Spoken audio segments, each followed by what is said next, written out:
গাজায় পৌঁছেছে রেড ক্রসের ফ্রিজিং ভ্যান, ভেতরে মরদেহ। নিষ্প্রাণ দেহটুকুর জন্যই ক্লান্তিহীন প্রতীক্ষা স্বজনদের। একে একে নামানো হয় ফিলিস্তিনিদের মরদেহগুলো, যাদেরকে গত 2 বছর যুদ্ধ চলাকালে ধরে নিয়ে হত্যা করেছে ইসরায়েল।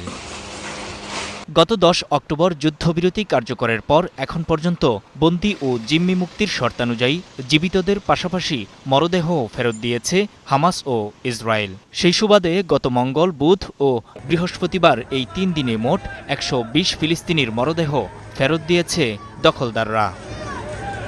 তবে সান্ত্বনার বদলে এসব মরদেহ হৃদয়ের জ্বালা আরও বাড়িয়েছে গাজাবাসীর। কারণ বিকৃত হয়ে যাওয়া দেহগুলো কোনটি কার তা বুঝতে পারছেন না স্বজনরা। শরীর ক্ষতবিক্ষত আর দলা পাকানো। নির্যাতনের ফলেই এমনটা হয়েছে ধারণা চিকিৎসকদের। গা শিউরে ওঠা আরেক অভিযোগ হলো কোনো মরদেহের বিভিন্ন গুরুত্বপূর্ণ অঙ্গগুলো নেই, কেটে রেখে দিয়েছে ইসরায়েল।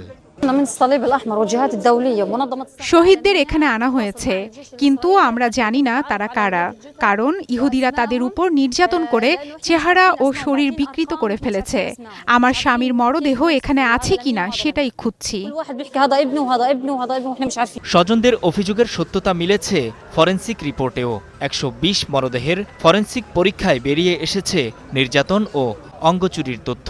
মিডল ইস্ট আইয়ের প্রতিবেদনে বলা হয়, মানবাধিকার পর্যবেক্ষক ও চিকিৎসা বিশেষজ্ঞরা বলছেন, অনেক দেহাবশেষে নির্যাতন ও অঙ্গচুরির সম্ভাবনার পরিষ্কার প্রমাণ রয়েছে।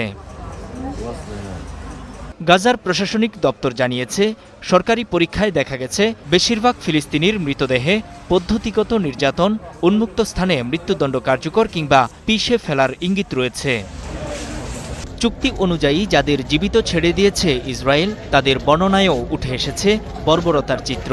ইসরায়েলি কারাগার থেকে মুক্তি পাওয়া মাহমুদ নামের এই ফিলিস্তিনি জানান, নির্মম নির্যাতন করে তার দৃষ্টিশক্তি কেড়ে নেওয়া হয়েছে।